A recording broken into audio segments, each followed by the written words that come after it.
সরকারি কাজের টেন্ডার নিয়ে বাড়িতে ঢুকে এক যুবককে রক্তাক্ত করল দুষ্কৃতীরা।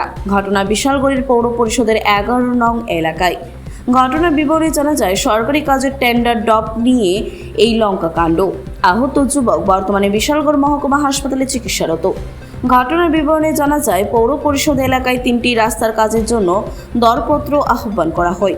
সেই মূল্যে এই যুবক দুজন দুষ্কৃতীদের বাধাকে উপেক্ষা করে একটি কাজের জন্য দরপত্র জমা করেন। তাতেই ক্ষিপ্ত হয়ে একদল দুষ্কৃতী যুবকের বাড়িতে ঢুকে হামলা চালায়। তাতে যুবকের গলায় এবং মাথায় প্রচণ্ড আঘাত লাগে। এই ব্যাপারে বিশালগড় থানায় পীড়িত পরিবারের পক্ষ হইতে মামলা করা হয়। চারু ভারতী শিক্ষা সদনে 2026-27 ইংরেজি শিক্ষাবর্ষের জন্য সকল শ্রেণীতে ভর্তির প্রক্রিয়া শুরু হয়েছে। আজকে ড্রপিং গেছিল একটা ওয়ার্ডের বিএমসির কাজ হয়েছিল 11 নম্বর ওয়ার্ডে। 4 টাকা 3 টাকা পেয়েছে। ওই 1 টাকা আমি ড্রপিং করছিলাম আর কি। হ্যাঁ, তার লেগে কাউন্সিলরের ছেলে সাগর দেব, তারপরে সুরজিৎ পুত্তা, আর হইলো ওই কন্যাপাড়া মাধুফলের ফোলা সান্টু আমার বাড়িতে এসে ফিটটা গেছে, মাইরা গেছে কাজ জমাচ্ছে টিকা।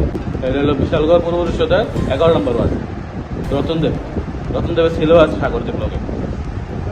আমার নাম পঙ্কজ দাস, আমি ডিস্ট্রিক্ট যুব মোর্চা কার্যকর্তা, ওয়ার্ডের পৃষ্ঠা প্রমুখ, 17 নম্বর পৃষ্ঠা প্রমুখ।